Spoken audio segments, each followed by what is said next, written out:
오늘 설교의 제목은 해산의 수고입니다.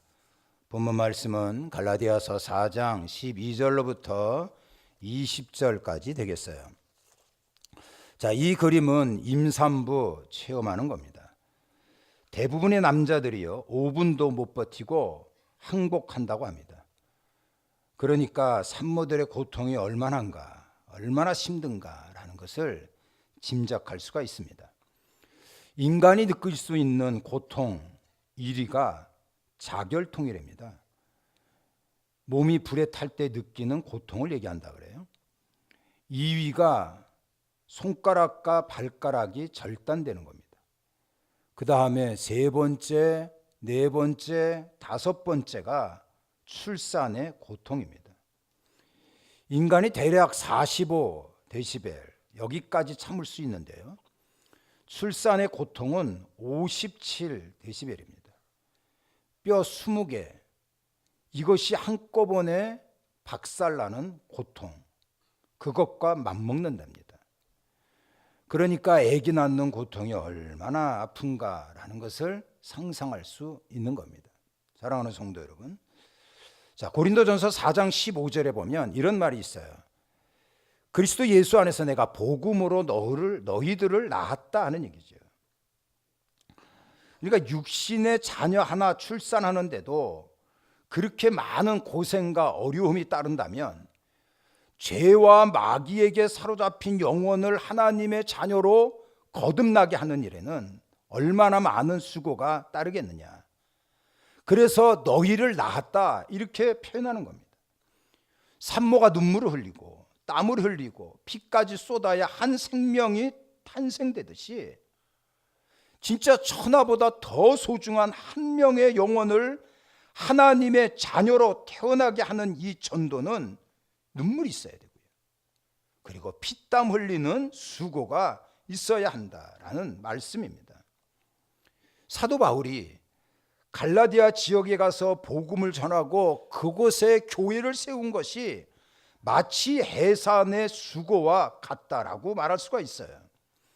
지금도 그렇습니다만 그 지역은 산과 강의 위험이 이게 만만치 않습니다.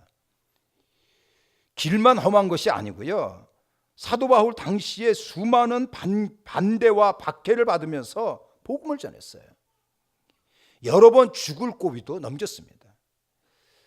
누수드라고 하는 지역에 가서는요 돌에 맞아 죽을 뻔한 적도 있었어요. 초대교회에 많은 지도자가 있었는데요, 바나바라고 하는 참 뛰어난 지도자가 있었어요. 이 사람의 조카가 마가 요한인데 마가 요한이 선교 여행에 쫓아갔다가 너무 힘들어가지고요 중간에 도망쳤습니다. 그러니까 사도 바울이 갈라디아 지역에 가서 복음 전하는 거 진짜 해산의 수고와 같다라고 말할 수가 있어요. 그런 어려운 과정을 다 겪고 그리고 교회가 세워졌고 그 교회를 통해서 수많은 영혼들이 하나님 앞으로 돌아오지 않았습니까? 참 감사한 일이죠. 자, 그것만이 아니고요, 그 교회 성도들 참 아름다웠습니다. 갈라디아 교회 성도들이 얼마나 사도 바울을 사랑했는지 본문에서 우리가 그것을 찾아볼 수가 있는 겁니다. 자, 13절부터 14절에 보면 바울이 처음에는 육체의 연약함을 말하고 있어요. 육체의 연약함이라고 하는 거는요 병이 들었다는 얘기예요. 사도 바울이 병이 있었어요. 지병이 있었어요. 신학자들은 아무래도 이 바울의 병은 간질일 것이다 라고 얘기합니다. 여러분들 간질병 얼마나 힘듭니까? 그럼에도 불구하고 갈라디아 교회 성도들은요 바울을 업신여기거나 거부하지 않았어요. 뭐라 그랬습니까? 14절 끝부분에 보면 천사와 같이 내지는 그리스도 예수님 같이 자신을 영접했다 이렇게 이야기를 하고 있습니다. 그러니까 세상 사람들은 바울에 대해서 무관심했어요. 그 정도가 아니고요, 아주 극렬하게 복음 전하는 것을 반대하지 않았습니까? 근데 갈라디아 교회 성도들은 사도 바울을 그렇게 사랑했어요. 그래서 이 사랑한 표현을 15절에는 뭐라고 얘기했냐면요, 너희의 눈이 나도 빼어낼 정도로 나를 사랑했다라고 표현합니다. 참 아름다운 태도예요. 그러니까 성도들과 주의 종과 그리고 우리들과 예수님과 관계가 이렇게 끈끈하고 아름다운 관계를 가져야 하는 겁니다. 자, 그런데 이러한 갈라디아 교회의 그 성도들의 태도가 갑자기 확 바뀌어지기 시작을 합니다. 자, 어떻게 바뀌어졌어요? 16절에 보면은요, 원수가 됐다 그랬어요. 원수. 이 원수는요, 이게 만만한 관계가 아닙니다. 기회만 되면 죽이려고 하는 게 이게 원수 아닙니까? 왜 이렇게 됐습니까? 사도 바울과 갈라디아 교회의 그 성도들의 관계가 아름다웠는데 도대체 뭔 일 때문에 원수가 됐느냐 하는 거예요. 여러분들 16절 말씀을 다시 한번 보면, 그런즉 내가 너희에게 참된 말을 했기 때문에 원수가 됐다는 겁니다. 참된 말이 뭐예요? 바울이 예수 십자가의 복음의 진리를요, 타협 없이 곧대로 증거한 거예요. 예수님이 구원입니다. 예수님만 믿어야 우리는 영생을 얻을 수가 있어요. 이게 진리 아닙니까? 이게 참된 말이에요. 그러니까 바울은 이렇게 오직 예수의 복음만 전하다 보니까 어찌 되다가 왼수가 됐다는 겁니다. 갈라디아 교인들에게 율법주의, 할례주의자들이 접근했어요. 그리고 홀라당 넘어가 버렸네요. 복음의 진리에서 이탈되면서 이런 어처구니 없는 일들이 벌어지기 시작을 한 겁니다. 바울은 갈라디아 교인을 보면서 너무 마음이 아팠어요. 더군다나 저희들이 구원과 축복의 반열에서 어긋난 것을 보고 진짜 마음이 탄식이 일어날 정도로 아팠다고. 그래서 바울은 그의 마음을 이렇게 외쳤어요. 자, 갈라디아서 3장인데요. 어리석도다 갈라디아 교인들아, 예수 그리스도께서 십자가에 못 박힌 것이 너희 눈에 그렇게 밝히 보이거늘 누가 너희를 꿰느냐, 누가 너희를 헷갈리게 하더냐 라고 말하고 있어요. 이 어리석도다, 이 표현은요, 우리나라 성경학자들이 이게 점잖고 신사적으로 표현한 거예요. 이거는요, 막말을 한 거예요. 복음의 진리에서 이탈하고 예수님께서 주신 그 구원의 기쁨과 감동을 잃어버린 너희들, 바보, 멍청이, 병신, 정신 이상자, 이렇게 얘기하고 있는 겁니다.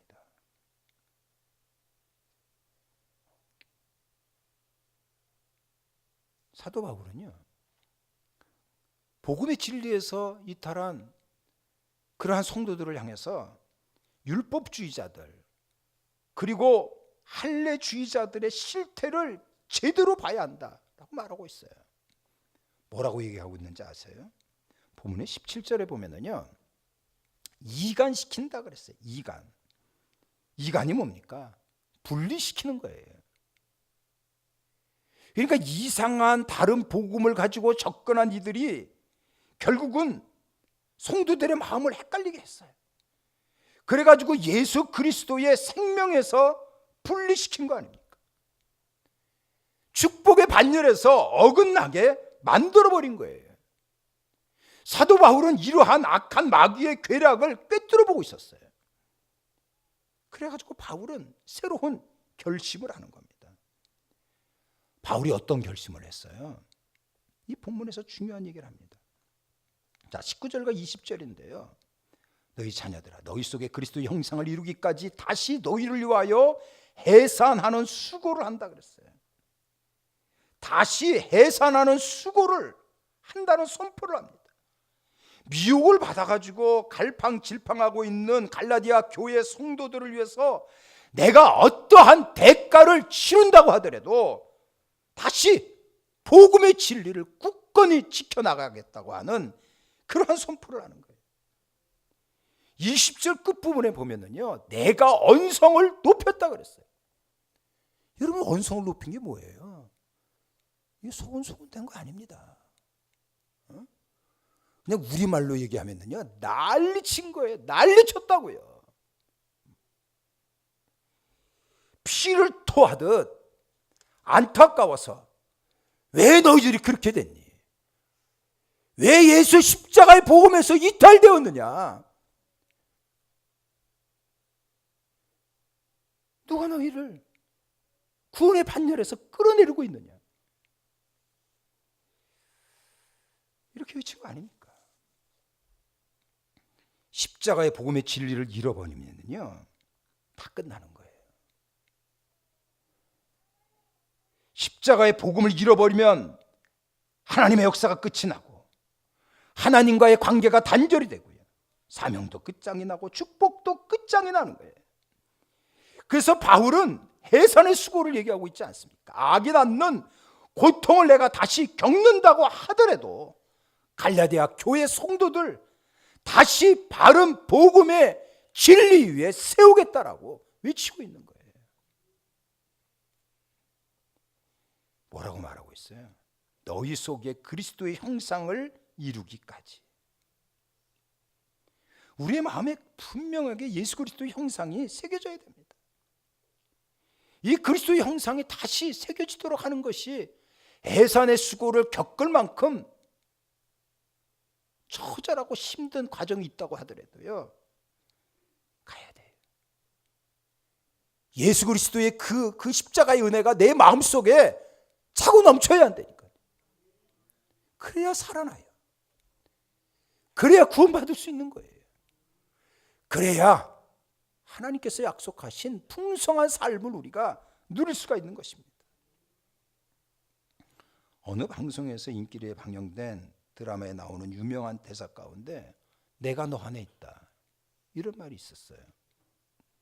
참 기가 막힌 멋진 대사라고 봅니다. 서로 사랑하면은요, 서로의 마음속에 그 사람이 있는 거예요. 진짜 사랑하면은요, 24시간 자나깨나 그 사람 마음 지울 수가 없는 거 아닙니까? 믿음 생활이 그런 거예요. 그리스도의 형상이 내 마음속에 가득 차야 되는 거예요. 내 머리부터 발끝까지 오직 예수, 오직 십자가, 오직 주님의 은혜, 이것이 새겨져야 하는 겁니다. 근데 여러분들 어떻습니까? 여러분들 내 마음속에 그리스도의 형상이 확실하게 새겨져 있나요? 교회에 나옵니다만 예수님 사랑하지 않고 그리스도의 형상이 이미 오래전에 깨어져 버린 이러한 자들이 있습니까? 해산의 수고를 겪는다고 하더라도 그리스도의 형상을 새겨나가는 여러분들이 되어지기를 바랍니다. 믿는 사람은요, 예수 그리스도의 형상이 회복되는 것이 관건이에요. 그래야 막혔던 문들이 열립니다. 그리고 닫혔던 축복의 문들이 활짝 여러분들에게 큰 대로의 길같이 펼쳐지게 될 거예요. 자, 이거는 로마의 베드로 성당, 거기에 있는 유명한 미켈란젤로 걸작품 피에타라고 하는 조각상입니다. 이런 그 성당의 미술품 보려고 하면은요, 전 세계 사람들이 엄청 많아가지고 밀려갑니다. 막 쫙 사람들이 많으니까. 근데 어떤 정신 이상자가 이 조각상 망치로 훼손시킨 일이 벌어졌어요. 그래서 전 세계 이 미술품을 아끼는 사람들이 마음이 안타까웠고요. 그리고 이것이 몇 년가 가까이 회복될 수 있을까, 다시 복구시킬 수 있을까라는 궁금증이 생겼어요. 이 훼손된 조각상을 다시 만들기 위해서 전문가들이 모였습니다. 그리고 회의를 했어요. 회의를 하면서 흥미로운 멋진 합의를 합니다. 그게 뭐냐면요, 깨어진 작품 앞에서 서로 침묵 가운데 영감이 떠오르기까지 그 앞에 모여서 묵상을 하는 거예요. 그러니까 말하자면 깨진 작품 앞에서 아픔을 느끼는 겁니다. 그리고 작자의 마음도 생각하는 거예요. 어떻게 하면 다시 회복시킬 수 있을까? 그러한 생각이 떠오를 때까지 이들은 며칠 몇 날 침묵하는 가운데 묵상을 하면서 보냈다 그래요. 하나님께서요, 수천 년 동안 우리들을 살펴봤어요. 그리고 또 살펴보셨어요. 그리고 너무 하나님께서 마음 아파하셨어요. 우리 하나님은 수많은 선지자를 보냈습니다. 그리고 하나님께서는 여러 가지의 것으로 우리에게 말씀을 하셨어요. 근데 우리는 계속 곁길로 갔잖아요. 그러다가 결국 하나님은 당신의 사랑하는 아들을 이 땅에 보내셔서 인간들 속에 깨어진 하나님의 형상을 다시 회복시키기로 하셨습니다. 이 땅에 오신 예수님, 깨어진 하나님의 형상을 회복시키기 위하여 십자가에 달려 죽으신 겁니다. 그리고 부활하셨어요. 이것이 진리예요. 이것이 생명입니다. 이것을 우리는 결코 놓칠 수가 없는 거예요. 자, 이것이 생명이기 때문에 사도 바울은 해산의 수고를 한다고 하더라도 나는 이것을 붙잡고 나가겠고, 그리고 너희들에게 이러한 십자가의 복음으로 바로 세우겠다라고 하는 결단을 저희들에게 선포하고 있는 것입니다. 성경에서 말하고 있는 것은 분명한 거예요. 그리스도의 형상이 회복되어져야 된다 하는 겁니다. 예수 그리스도를 진정으로 사랑하고 예수 그리스도 한 분으로 만족하고요, 예수 그리스도 한 분이면 충분하다, 예수 십자가가 나의 전부다, 이렇게 고백할 수 있는 진정한 그리스도인들이 되도록 하는 것, 이것이 우리의 삶에 지향하는 목표가 되어야 됩니다. 하나님의 형상이 여러분들에게 분명합니까? 여러분들 진정으로 내 생명을 걸고 예수님 사랑하고 있습니까? 그렇다면 하나님의 형상 회복하기 위해 해산의 수고를 거부하지 마십시오. 그리고 내 주변에 있는 하나님의 형상을 잃어버린 사람들이 다시 회복되는 일에 여러분들 해산의 수고를 해야 한다 하는 겁니다. 이것이 하나님 앞에 축복받는 길이고, 그리고 은총을 받는 길입니다. 내일은 고유의 명절 추석입니다. 여러분들 추석하면 무엇이 떠오릅니까? 저는 참 좋은 기억들이 많이 있어요. 어린 시절 송편, 제기차기, 폭죽, 성묘, 만난 음식, 그리고 용돈도 간혹가다 받고, 그래서 더도 말고 덜도 말고 한가위만 같더라. 옷은 시집 올 때처럼, 음식은 한가위처럼이라고 하는 풍요로운 추석을 맞이했습니다.